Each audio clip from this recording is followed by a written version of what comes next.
Shalom, selamat pagi Bapak Ibu Saudara yang dikasih dalam Tuhan.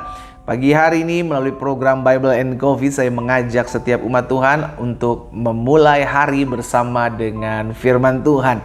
Karena saya percaya Alkitab katakan langit dan bumi akan lenyap, tetapi firman Tuhan tinggal tetap. Kita hidup bukan karena melihat, kita hidup karena percaya. Karena itu kita harus mulai hari kita bersama-sama dengan firman Tuhan.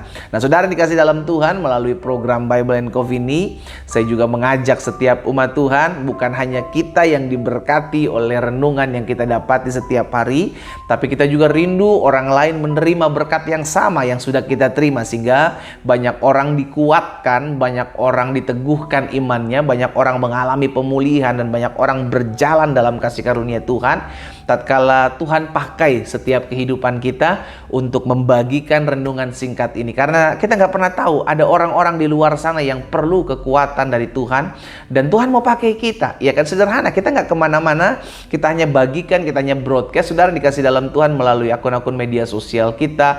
Kita bisa menjadi berkat bagi banyak orang. Karena itu melalui program Bible and Coffee ini saya juga mengajak setiap umat Tuhan, ayo jadi berkat. Ya kan, jangan sampai kita renungan ini hanya berhenti di kita, hanya kita yang terima berkatnya, hanya kita yang dapatkan kekuatan, tapi kita juga rindu agar orang lain juga boleh menerima berkat-berkat yang sama yang kita alami. Amin, saudara. Puji Tuhan. Mari kita akan renungkan firman Tuhan. Sebelum kita melakukan segala sesuatunya di sepanjang hari ini, kita berdoa. Kita datang kepada Tuhan. Bapa, terima kasih buat hari yang baru.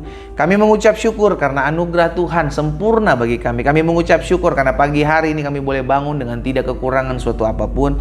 Berkat kasih karunia Tuhan, anugerah pemeliharaan, terlebih keselamatan yang Allah berikan bagi kami, kami berterima kasih. Karena itu sebelum kami memulai segala sesuatunya, Roh Kudus sampaikan sesuatu bagi kami. Urapi kami dengan roh hikmat dan wahyu sehingga kami mengerti akan kebenaran, dan biarlah kebenaran itu yang memerdekakan hidup kami. Di dalam nama Tuhan Yesus kami berdoa. Haleluya.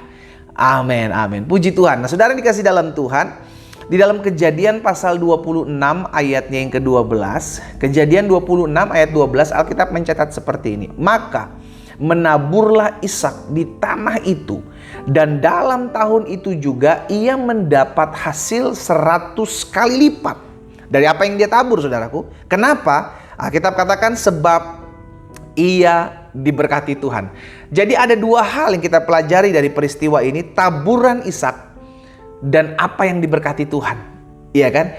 Orang bisa menabur, tapi saudara dikasih dalam Tuhan, dia menuai. Itu udah hukumnya, apa yang kau tabur itu yang kau tuai. Iya kan? Tapi ada juga orang yang sudah kerja keras, kerja mati-matian. Makanya ada bahasa dalam dunia ini, kita kerja banting tulang, putar otak, peras keringat. Saudara dikasih dalam Tuhan, ini adalah segala sesuatu yang kita buat. Tapi kalau dia tidak mengandalkan Tuhan, Alkitab mencatat engkau seperti menabung di pundi-pundi yang bolong.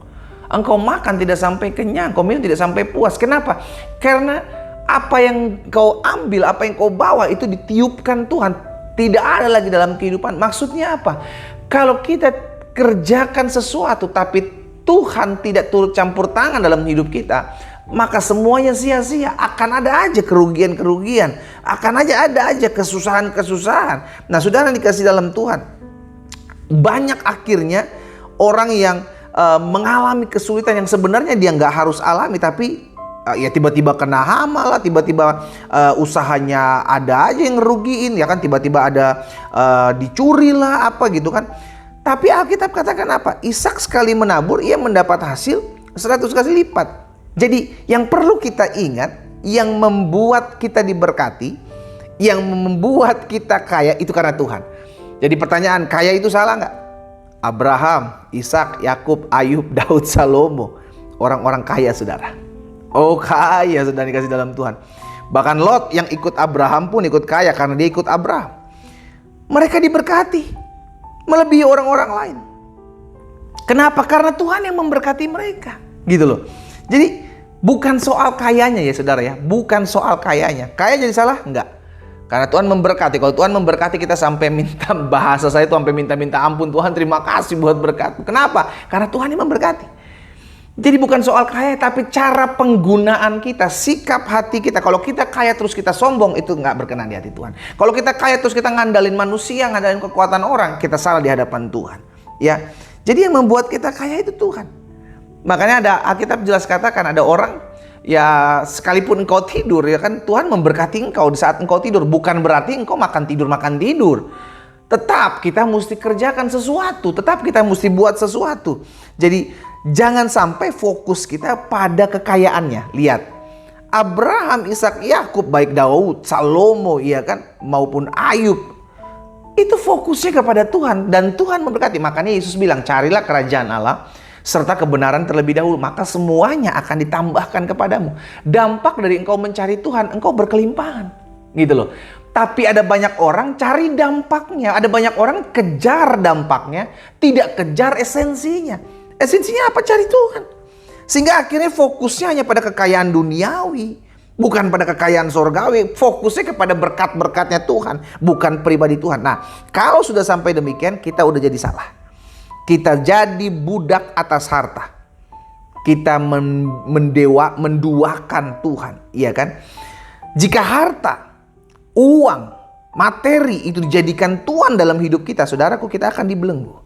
Kita akan diperbudak. Makanya ada orang menghalalkan segala cara. Untuk apa? Untuk mendapatkan materi. Lihat, dia nggak peduli orang diinjak-injak, dia nggak peduli orang disakiti, dia nggak peduli orang dirugikan. Yang penting gua kaya, yang penting gua bisa memiliki segala sesuatu. Lihat, nggak peduli. Akhirnya apa? Orang-orang seperti ini yang dipakai setan. Orang-orang seperti ini ditegur Yesus. Engkau tidak bisa mengabdi kepada dua Tuhan, nggak bisa mengabdi kepada Allah, nggak bisa mengabdi kepada Mammon. Iya kan? Itu kenapa? Karena ada harta yang kita jadikan Tuhan dalam kehidupan kita. Sehingga akhirnya apa? Ujung-ujungnya datang segala kekhawatiran. Khawatir, takut, ujung-ujungnya apa? Mulai pelit, mulai rakus, mulai kikir. Kenapa? Karena nggak mau kehilangan harta, sudah dikasih dalam Tuhan. Nah, kita nggak bisa menikmati harta. Akhirnya nggak bisa menikmati kasih karunia yang Tuhan titipkan dalam kehidupan kita. Kenapa? Karena kita hanya fokus, nggak boleh sampai kehilangan harta, nggak boleh sampai kehabisan harta, ya kan? Sehingga akhirnya dibuatlah segala sesuatu supaya apa? Supaya saya nggak pernah habis menikmati harta-harta ini. Sudah dikasih dalam Tuhan. Ingat, kita nggak selama-lamanya ada di muka bumi. Kita akan pulang, saudaraku. Kita akan pulang. Kita akan pulang, ada waktunya. IMB, izin menggunakan, izin menempati bumi ini, sudah dikasih dalam Tuhan, habis. IMB kita habis, selesai, kita pulang. Buat apa harta kita? Iya kan? Sampai akhirnya orang gak datang ibadah cuma gara-gara ngejar harta. Orang, oh nanti pendeta ya saya ibadahnya nantilah hari Minggu depan lah. Saya masih bisnis dulu nih, aduh nanti saya mesti ketemu klien nih. Saudaraku, kita dapat berkat itu dari Tuhan. Ishak, Alkitab catat, ia diberkati Tuhan. Ia diberkati Tuhan. Betul, kita harus kerjakan apa yang harus kita buat. Kita menabur, kita bekerja. Tapi jangan pernah lupa, kita andalkan Tuhan, maka hidupmu diberkati Tuhan. Alkitab jelas katakan, sia-sialah orang mendirikan rumah kalau Allah yang tidak mendirikannya. Kalau bukan Allah yang mendirikan, semua sia-sia. Sia-sialah pengawal berjaga-jaga kalau bukan Allah yang menjaga kota. Dengan kata lain, hidup kita akan menjadi hidup yang sia-sia kalau tidak ada Tuhan di dalamnya, sudah dikasih dalam Tuhan. Makanya belajarlah mengucap syukur. Kita belajar mengucap syukur, akhirnya kita mengerti hari ini. Betul, engkau kerjakan bagianmu. Tapi ingatlah, berkat itu datangnya dari Tuhan. Susah payah tidak menambahkannya. Berarti kalau kita mengerti berkat itu datangnya dari Tuhan, kejar pribadi Tuhan kok. Tuhan pelihara kok hidup kita. Tuhan cukupkan kok hidup kita. Tuhan sediakan yang terbaik. Kenapa? Karena dia Bapa yang baik. Jangan engkau ubah. Engkau kebalikannya, saudaraku. Engkau kejar hartanya, engkau kejar materialnya, engkau kejar dompetnya Tuhan. Sehingga akhirnya engkau lupa bahwa engkau harus mengabdi kepada Tuhan. Sekarang engkau mengabdi kepada harta yang berasal daripada Tuhan. Hati-hati. Belajar untuk berjaga-jaga. Kita mengerti kita harus menabur. Kita mengerti kita harus bekerja. Kita mengerti kita harus lakukan sesuatu. Tapi kita juga harus sadar, semua datangnya daripada Tuhan. Karena itu jangan gagal fokus, saudara. Datang sama Tuhan, maka Tuhan yang pelihara hidup kita. datang sama Tuhan, maka Tuhan melimpahkan segala apa yang baik dalam hidup kita. Kita berdoa, kita datang kepada Tuhan. Bapa, terima kasih. Hari ini kami diingatkan oleh firman-Mu bahwa yang harus kami kejar adalah pribadi-Mu. Karena kami tahu pemeliharaan Tuhan nyata dalam kehidupan kami. Kami tidak kekurangan suatu apapun yang baik dalam kami mengiring Tuhan. Tergenapi firman-Mu. Carilah kerajaan Allah serta kebenaran terlebih dahulu, maka semuanya akan ditambahkan kepadamu. Tergenapi firman-Mu sehingga muda boleh merana kelaparan, tapi orang-orang yang takut akan Tuhan tidak akan kekurangan suatu apapun yang baik. Terima kasih Tuhan Yesus. Apa yang Tuhan tahu dalam hati hamba sudah hamba sampaikan. Hamba berdoa biar setiap umat yang olehnya Tuhan percayakan untuk hamba layani dalam program Bible and Coffee ini memiliki hati yang selalu tertuju kepada Tuhan, bukan kepada berkat-berkat Tuhan. Kami tidak mau gagal fokus Tuhan. Di dalam nama Yesus kami berdoa. Haleluya. Amin. Kita nikmati kopi kita, saudara. Haleluya. No Bible, no breakfast. No Bible, no coffee. Kita cari dulu Tuhan, cari dulu pribadi Tuhan. Karena kita percaya dari Tuhan kita menerima segala yang baik. Tuhan Yesus memberkati kita.